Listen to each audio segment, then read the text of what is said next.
This video was brought to you by Botsu. Check out the link in the description and use the code Gaijin15 to get $15 off your order.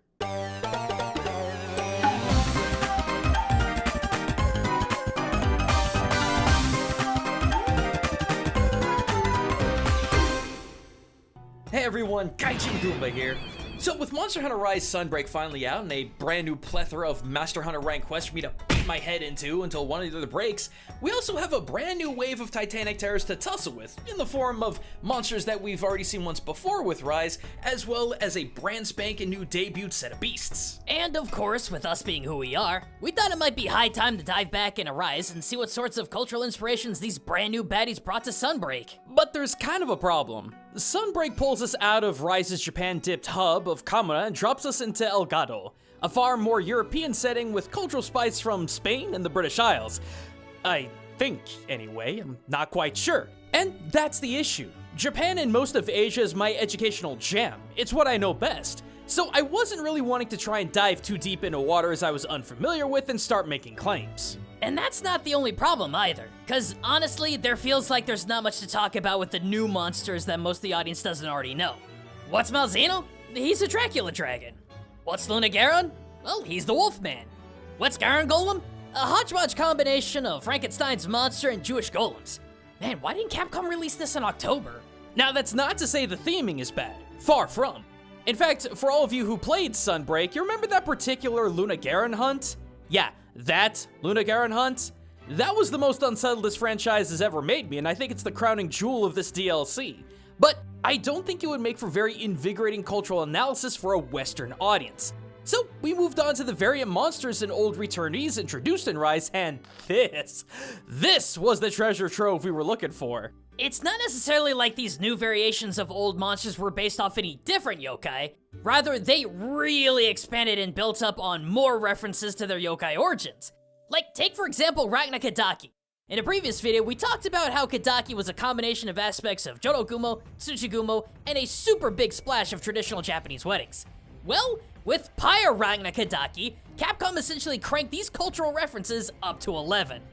Like, you might be asking why on earth Kadaki went from a widow-garbed and web-made Shiromuku to this charcoal-burning demonic arachnid? Well, the answer comes in Toriyama Sekien's depiction of the Jorogumo, wherein Sekien depicts the spidery yokai in a somewhat human female form, but from each of her 8 spidery legs is a tether connecting it with a slew of fire-breathing spiders. Now, original Kadaki had some fiery abilities, but Pyre Kadaki goes ham with the fire motif, as each time she releases her baby arachnoids tethered by her silk strands, they would each billow out fire wildly, which is something even more on point to Sekien's portrait. Then there's Pyre Kadaki's new hood, or should I say horns. This leans even harder into the traditional Japanese wedding motif. So you know those really big hats you see a lot of Japanese brides wear on their big day? Those are called Tsunokakushi, which means horn hiding. It's a symbolic expression stating that the marrying woman would hide any internalized jealousy, ego, or anger, thus becoming gentle and obedient. But it seems like Pyre Kadaki couldn't hold that vow as she rocks out with her Hanya-styled horns out. Now, granted, what Kadaki is wearing is more of a wataboshi, but these are still 2 different bride gown headpieces with somewhat interchangeability, so the symbolism's still there. But really, Pyre Kadaki is just the tip of the iceberg. If you want a really crazy example of expanding folklore inspiration, look no further than the Blood Orange Bishaten, also known as the Scarlet Tengu Beast. Now, Bob? Who the heck is Bob? Blood Orange Bishaten. Sorry, Bob takes what few connections there were with OG Bishaten and Tengu and deep dives them into some of the most esoteric information you can find on the Mountain Birdmen. Wait, where's the fruit? You're telling me that this Bishaten variant, whom we already discovered was based on the Japanese folklore crab and monkey, doesn't have any persimmons to throw? Not only is that the crux of the folk story as a jerk monkey took advantage and then betrayed a humble crab by beating in the head with fruit till it died, but it's also over half the Bishaten's moveset. Now we got, what, pine cones? Well, if it's any consolation prize, there is a very blatant reference to the Battle of Crab and Monkey. You just gotta look really close at the loading screen. See right there? Right there? Yeah, when I learned that Shogun Sinatar and Daimyo Hermitar were gonna be in Sunbreak, I had the feeling we were gonna see a bigger reference here. Still no fruit though. Well, of course not, because all the fruits in this month's Boxu. Huh? Yeah. Wondering where all of Japan's great citrus fruits are? They're all right here in this month's theme box Manatsu fruits. Now, what the heck is Manatsu? Basically means middle of summer, and as for Japanese ways of staying cool in the hottest, most humid part of the year, you can't go wrong with hydrating fruit. With Boksu showcasing some of the best fruit-based biteables from Aomori to Okinawa.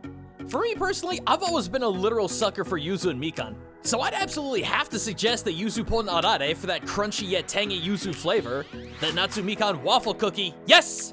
Waffle cookie, did I stutter? Stuffed with a citrus-kissed cream. And finally, the high-impact sweetness of the white peach jelly. You think yellow and pink peaches go hard in flavor? You gotta try this. And while you're munching away the summer heat with a dozen different snacks, you can brush up on some timely Japanese and read up on some of the country's most famous kankitsu through the cultural booklet that comes in every single box matching its theme. So if you want to beat the heat with Boksu's seasonal snacks made by family businesses that have been doing it for over 100 years, hit up my link in the description and use the code Gaijin15 to get $15 off your purchase. Shipping's free and you can cancel at any time. So make like Bisha-ten and take a literal bite out of Japan's citrusy culture with Boksu. But let's not get too off track here with all this monkey and crab talk. Blood Orange Bisha-ten is all about Tengu. And if you don't believe me, just have a look at the armor Bob's parts make. I mean, shoot, all I have to do is put this side by side with just about any picture of traditional Tengu, and you can see the connections. Most notably, the red avian face with the long beak and forehead horn, and the wings that come out the back of the armor.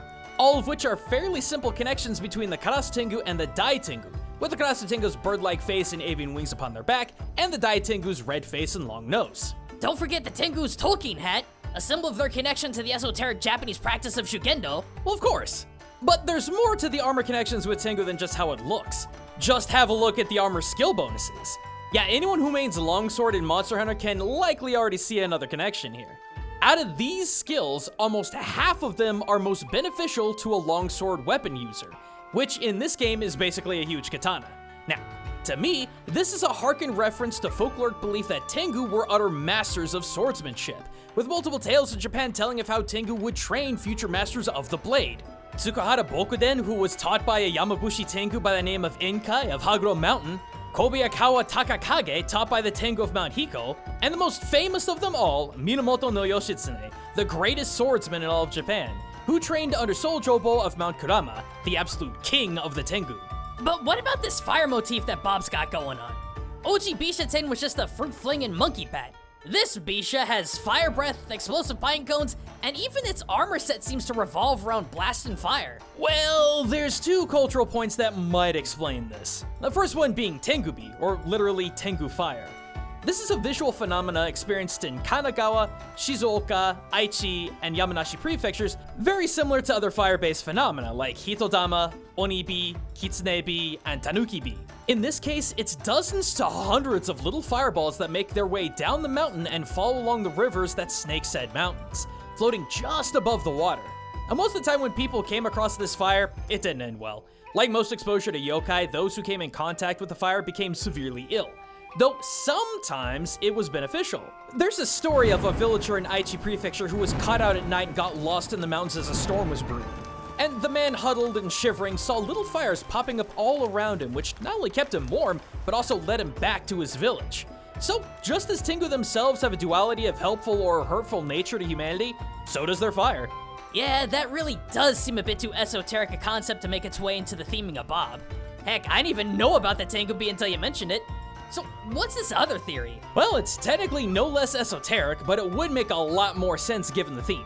Now, I've said before in a lot of other Tengu-related videos that the yokai themselves are influenced by a lot of other things. Garuda, aka Karurakten from Hindu belief, Shugendo, Bikyo Buddhism. There's a lot of beliefs in folklore that make them up.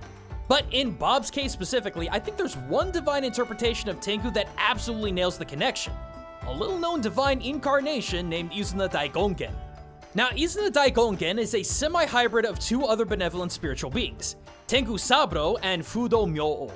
Tengu Saburo was best known for saving a town near his mountain home of Izunayama in Nagano Prefecture by giving them a sandy-feeling brown rice, while Fudo Myo-o is a far more complicated subject.